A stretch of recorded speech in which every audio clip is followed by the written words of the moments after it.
This channel does not promote any violent, harmful, or illegal activities. All content provided by this channel is meant for an educational purpose only. স্বাস্থ্য দুর্নীতির একের পর এক অভিযোগ উঠছে, প্রতিবাদে পদত্যাগের সিদ্ধান্ত। দীপাঞ্জনের পর এবার Suman Mukhopadhyay West Bengal Medical Council থেকে পদত্যাগ আরও এক চিকিৎসকের। Fair and bright night and day cream, ত্বক থাকবে ব্রাইট সারাদিন, পলিউশন ফ্রি, ঠিক যেন রাতের ফোঁটা সাদা ফুল। সারাদিন হ্যাপি ব্রাইট স্কিন। সন্দীপ ঘোষের রেজিস্ট্রেশন বাতিলের দাবিতে পদত্যাগ করলেন সুমন মুখোপাধ্যায়। অলমোস্ট পদত্যাগই করলাম বলতে পারেন, কারণ ওদের কাছ থেকে কোনো ডিসিশন যদি না হয় আমি আর কাজ করবো না, বলেই দিয়েছি।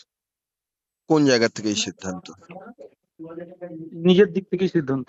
এই পরিস্থিতিতে যেখানে প্রতিটা মানুষ এই গোটা ঘটনায় বিরক্ত এবং মানে কি বলবো, মানে লজ্জিত আমরা, তো সেক্ষেত্রে আমার মনে হয় মেডিকেল কাউন্সিলের কিছু মেম্বার্স এর এগেনস্টে যেখানে অ্যালিগেশন আসছে, সেখানে তারা যদি মেডিকেল কাউন্সিলে কাজ করতে থাকে তাহলে সেখানে একসঙ্গে কাজ করাটা একটু আমার পক্ষে, আমার মনে হয়েছে ঠিক হচ্ছে না। আমার সঙ্গে রয়েছেন আমার সহকর্মী সৌরভ দত্ত, তার সঙ্গে কথা বলবো। সৌরভ, এইভাবে যদি চিকিৎসকরা পদত্যাগ করতে থাকেন তাহলে কি হবে? মানে ওয়েস্ট বেঙ্গল মেডিকেল কাউন্সিল তাদের পক্ষ থেকে কি প্রতিক্রিয়া, কি বলছেন তারা?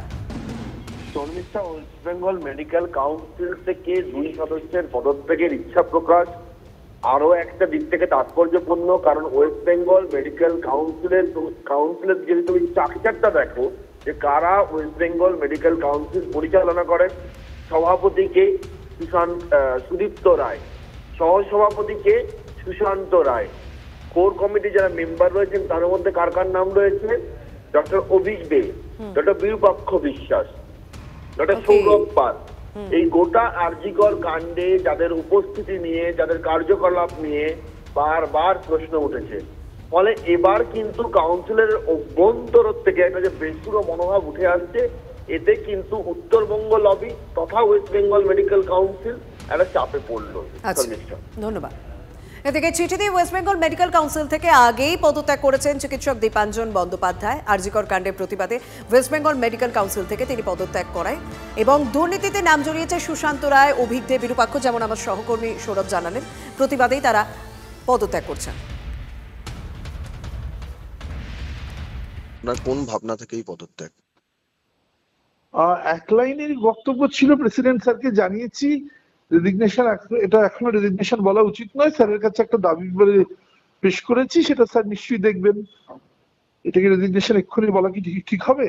আমাদের তো আপনি লিখেছেন, যেটা আমি পড়লাম লেটারটা, সেখানে আপনি লিখেছেন যেহেতু কাউন্সিলের কয়েকজন সদস্যের নাম পুরো ঘটনায় জড়িয়েছে, সেই জন্য আপনি পদত্যাগের ইচ্ছা প্রকাশ করেছেন। আমি স্যারকে অনুরোধ করেছি যে আপাতত যদি অফিসিয়াল ব্যাপার থেকে তাদের অব্যাহতি দিয়ে রাখা হয়। এটা পুরোটাই একটা স্যারের কাছে আমার চিঠিতে সে একটা লাইনই আছে, দেখুন। এই তারার মধ্যে কারা? হ্যাঁ, এই তারার মধ্যে কারা আছে? না, আমি নাম বলার কেউ নই, কিন্তু আমরা যেহেতু দেখতে পাচ্ছি অনেক রকম এলিগেশন, কাউন্টার এলিগেশন, বিভিন্ন রকম বক্তব্য উঠে আসছে, সেই জন্য আমার মনে হয়েছে স্যারের একবার এদিকে একটু খেয়াল দেখা উচিত এবং আমি স্যারকে সেটা একবার জানিয়েছি। তারপরে স্যার তো আমাদের থেকে অনেক, সত্যি কথা বলতে অনেক সিনিয়র, স্যার নিশ্চয়ই এটাকে একবার বিচার বিবেচনা করবেন।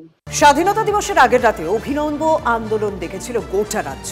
রাজনৈতিক ছত্রছায়ার বাইরে বেরিয়ে পথে নেমেছিলেন আমজনতা। 14ই আগস্টের পর ফের রাজ্য জুড়ে রাত দখলের ডাক। তিলোত্তমার জন্য সুবিচার চেয়ে আবারও পথে মানুষ। কলকাতা থেকে ক্যানিং, হাওড়া থেকে হুগলি, ফের প্রতিবাদের গর্জন শুনবে বাংলা। জেলায় জেলায় মিছিল, জমায়েতের আয়োজন করা হয়েছে। কলকাতার Dharmatala, Shyambazar, Jadavpur 8B bus stand, Gariahat, Lake Gardens, লর্ডসের মোড়, কলেজ স্ট্রিট, নিউ টাউনের বিশ্ব বাংলা গেট, বেহালা, সিথির মোড় সহ শহরের বিভিন্ন প্রান্তে আরজিকর কাণ্ডের ন্যায় বিচার চেয়ে জমায়েত হওয়ার কথা। এর পাশাপাশি মধ্যমগ্রাম, বারাসাত, কল্যাণী, আসানসোল, বালুরঘাট, কৃষ্ণনগর, শ্রীরামপুর, চুঁচুড়া সহ রাজ্যের বিভিন্ন প্রান্তে প্রতিবাদ কর্মসূচির ডাক। আমি একজন সময় মতো কর দিই, আমি একজন ট্যাক্স পেয়ার। আপনি তো যখন আমরা সকলেই করদাতা, আমাদের প্রশ্ন করার অধিকার রয়েছে। সেই নিরিখে আমরা প্রশ্ন রাখছি কেন্দ্রীয় সরকারের কাছে, আমরা প্রশ্ন রাখছি রাজ্য সরকারের কাছে, আমরা প্রশ্ন রাখছি প্রশাসনের কাছে, আমরা প্রশ্ন রাখছি পুলিশ এবং বিচার ব্যবস্থার কাছে। এটার সদুত্তর যতক্ষণ না সাধারণ মানুষ পাচ্ছে ততদিন এই মানববন্ধন, রাত দখল, বিক্ষোভ এবং প্রতিবাদ চলতে থাকবে।